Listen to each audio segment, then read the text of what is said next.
Viewers मुझे यहाँ पर एक बाइंग अपॉर्चुनिटी मिल रही है। मैं सबसे पहले बैंक निफ्टी को करंट मार्केट प्राइस से जो है वो बाय कर लेता हूँ और डायरेक्टली मैं आपको ऑर्डर पेज पे ले जाता हूँ। यहाँ पर आप देखेंगे तो 50 क्वांटिटी में ट्रेड है। 23,128 पे हमारा अप्रोक्स एग्जीक्यूशन हुआ है और 11/24/16 पे हमारा ट्रेड हुआ है, मतलब विद इन अ सेकेंड ही हमने हमारा ट्रेड को एग्जीक्यूशन किया है।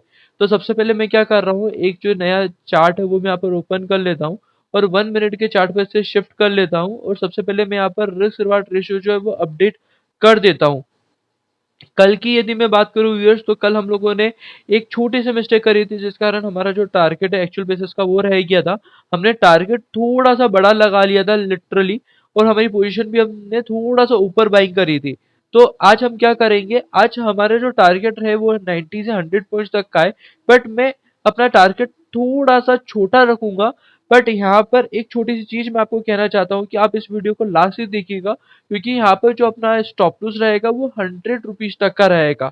ये 100 रुपीज मैंने क्यों लगाया है और किस बेसिस पे मैं स्टॉप लॉस को रख रहा हूँ, ये पूरा मैं इस वीडियो के एंड में आपको एक्सप्लेन करूंगा। यदि इस पे प्रॉफिट होता है तब भी मैं एक्सप्लेन करूंगा, और यदि इस ट्रेड पे लॉस होता है तब भी मैं आपको पूरा एक्सप्लेन करूंगा।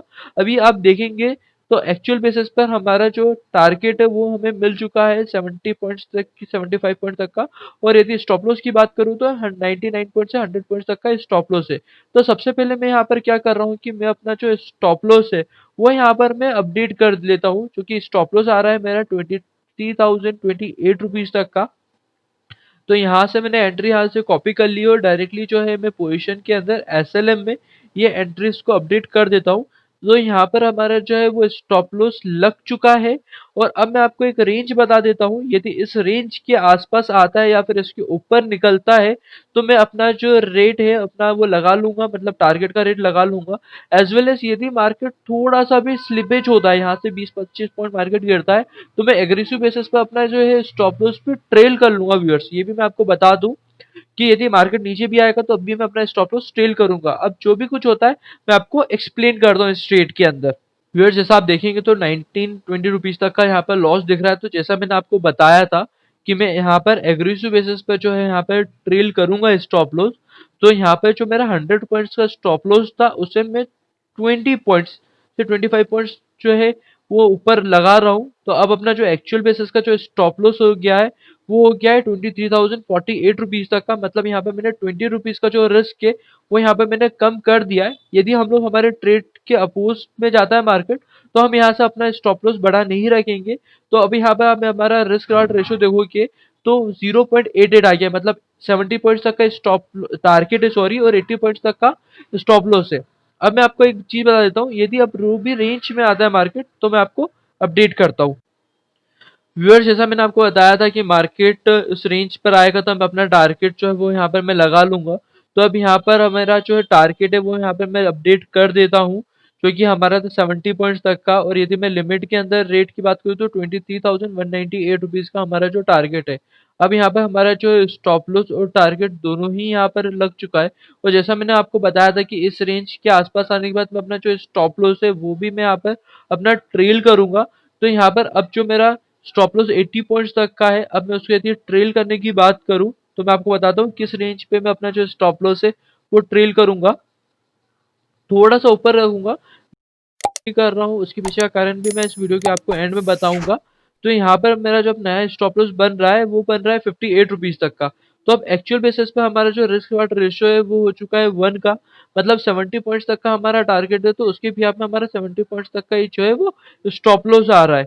तो यहाँ पर जो अब हमारा मॉडिफिकेशन है 48 रुपीज का, मतलब 23,048 का। तो अब मैं यहाँ पे इसको मॉडिफिकेशन करके कर देता हूँ 23,058 रुपीज तक का।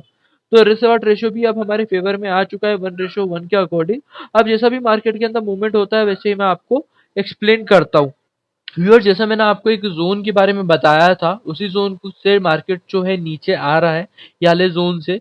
और ये जो जोन है वो एज अ रेजिस्टेंस की तरह भी ट्रीट कर रहा है। यदि मैं आपको एक ट्रैक्टेबल बॉक्स यहाँ पे मैंने बनाया है और यहाँ से आप देखेंगे तो इसी जोन से जो है मार्केट बार बार टच करते हुए नीचे आ रहा है। यदि इस जोन को मार्केट को ब्रेक करना है तो उसको एग्रेसिव बाइंग लानी पड़ेगी, और एक बार बाइंग आती है तो अब मुझे लग रहा है कि इजली बेसिस पर हमको हमारा टारगेट भी मिल जाएगा यदि ये जोन ब्रेक होता है तो।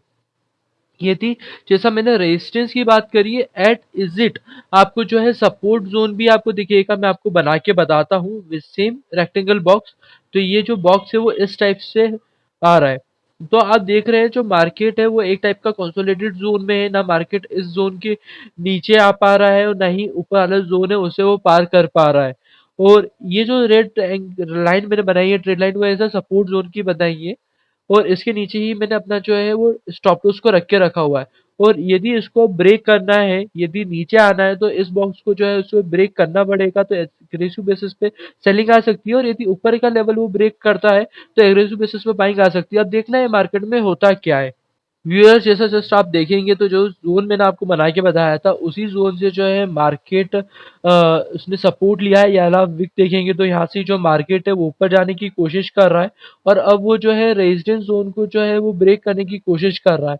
और अब मुझे ऐसा लग रहा है कि जिस लेवल पे मार्केट आ रहा है, और यदि एग्रेसिव बाइंग आती है और नीचे वॉल्यूम्स भी मिलते हैं, तो इजिली बेसिस पे हमको हमारा जो टारगेट है वो मिल जाएगा। अब देखते हैं मार्केट के अंदर एक्चुअल बेसिस पे होता है क्या है। जो भी होता है मैं आपको अपडेट करता हूँ। व्यूअर्स, यहाँ पर आप देखेंगे तो डायरेक्टली हमको हमारा टारगेट यहाँ पे मिल चुका है, और इस स्क्रीन कैंडल ने हमें हमारा टारगेट दिया है।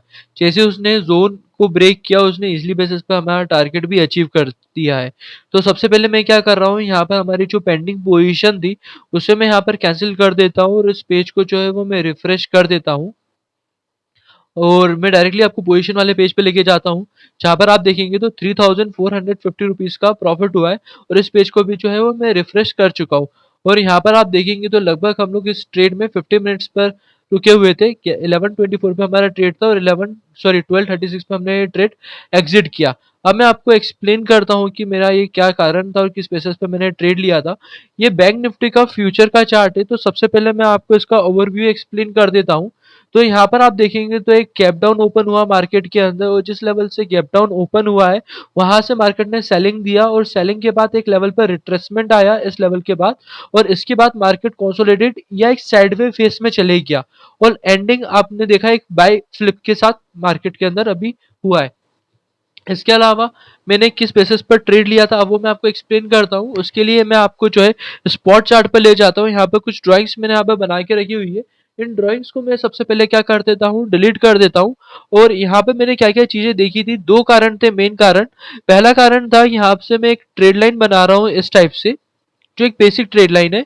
और जैसा मैंने रेजिस्टेंस को टच करते हुए बनाई है, वैसे ही एक मैं सपोर्ट को टच करते हुए ट्रेड लाइन बना रहा हूँ इस लेवल पे।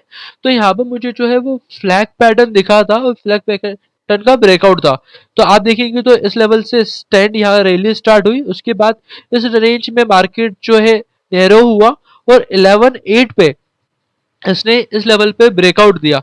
और यदि आप हमारा टाइम देखेंगे तो 11:24 पे हमने हमारा जो ट्रेड है वो एग्जीक्यूशन किया था। तो 11:24 पे इस स्क्रीन कैंडल पे हमने हमारा ट्रेड को जो है एग्जीक्यूट किया था। यहाँ से ब्रेकआउट आया, और एग्जीक्यूशन जो था वो 11:24 पे था इस रेंज पे। और उसके बाद आप देख सकते हैं कि मार्केट ने किस टाइप से परफॉर्म किया। यदि आप ऊपर के रेंज में देखें तो हमने हमारा जो टारगेट है वो इस रेंज में लगा के रखा था, और स्टॉप लॉस जो था वो हमारा इस रेंज में था। पहला कारण तो ये था कि हमें फ्लैग का ब्रेकआउट मिला था। अब यदि मैं सेकंड कारण की बात करूं तो उसके लिए मुझे आपको फिबो लेवल्स को एक्सप्लेन करना पड़ेगा। यदि मैं सॉरी कुछ ओपन हो गया है। यदि मैं लो से हाई को टच करते हुए फिबोस को यूज करता हूं, तो गोल्डन रेशो से जो है मार्केट बार बार चेंज हो रहा था 50% का। यदि आप चार्ट्स पर भी देखें इन चार्ट्स को, तो आप देखेंगे तो फर्स्ट टाइम यहाँ से रिजेक्ट हुआ, सेकंड टाइम यहाँ से रिजेक्ट हुआ, और थर्ड टाइम यहाँ से रिजेक्ट हुआ। तो यहाँ पे कंफर्मेशन आ गया था कि कहीं ना कहीं 50% जो है वो मार्केट इस लेवल से सपोर्ट लेने की कोशिश कर रहा है, और इस रेंज से मार्केट बार बार नीचे नहीं आ रहा है। और उसके बाद आप देख सकते हैं मार्केट ने किस टाइप से परफॉर्म किया। ये दो मेन कारण थे जिस बेसिस पे मैंने ट्रेड लिया था। अब मैं आपको जो है स्टॉप लॉस की थ्योरी बता देता हूँ कि मैंने स्टॉप लॉस इतना बड़ा रख के क्यों रखा हुआ था। आप देख सकते हैं यहाँ पे सबसे पहले मैं फ्लैग को वैसे ही बना रहा हूँ जिस बेसिस पे मैंने ये ट्रेड लिया था। और आपको मैं बता दूं कि फ्लैग का जो रेंज होता है उसी में कहीं ना कहीं हमको अपना टारगेट जो है वो ढूंढना पड़ता है। तो यहाँ पे जो फ्लैग का रेंज मुझे मिला था, यदि आप देखते तो यदि मैं लो से हाई को टच करते हुए एक रेंज बनाऊं, तो आप यहाँ पे साफ देखेंगे तो 119 120 पॉइंट्स तक का टारगेट हमें मिल रहा था। और यदि मैं इसको एक सिंपल वे में एक लाइन के थ्रू आपको एक्सप्लेन करने की कोशिश करूं, और इस लाइन को जो है मैं ब्लू करूं, आप ये समझिए ये जो लाइन है वो एक टाइप का टारगेट है। ये टारगेट अचीव हो सकता है। तो आप देखेंगे तो ब्रेकआउट के लेवल पे मैं यहाँ पर लगाता हूँ, तो ओरिजिनली टारगेट जो हमें मिलना चाहिए था वो इस लेवल का मिलना चाहिए था 210 का, बट हमने उसके पहले ही हमने हमारा टारगेट है वो लगा के रखा था। और यदि स्टॉप लॉस की बात करें तो स्टॉप लॉस आपको पता है कि सपोर्ट या जो नीचे वाली रेंज होती है उसके आसपास या उसके नीचे लगाना चाहिए एक जेन्युइन स्टॉप लॉस। तो आप यहाँ पर देख सकते हैं कि हमने हमारा स्टॉप लॉस स्टार्टिंग लेवल पे जो 100 पॉइंट्स मैं आपको बोल रहा था वो मैंने इस रेंज में लगा के रखे थे। तो थ्योरी के साथ मैंने आज जो है अपना स्टॉप लॉस लगाया था। यदि प्रॉपर बॉक्स के थ्रू एक्सप्लेन करूँ तो इस टाइप से मैंने अपना स्टॉप लॉस लगाया था। और ये जो जोन था ये 50% का रिट्रेसमेंट था और ये हमारा सपोर्ट जोन था। उसके नीचे जो था हमारा स्टॉप लॉस था जैसा मैंने आपको बताया। और यदि मैं ऊपर की रेंज की बात करूं तो ऊपर जो थे वो हमारा रेजिस्टेंस था ये वाली रेंज का।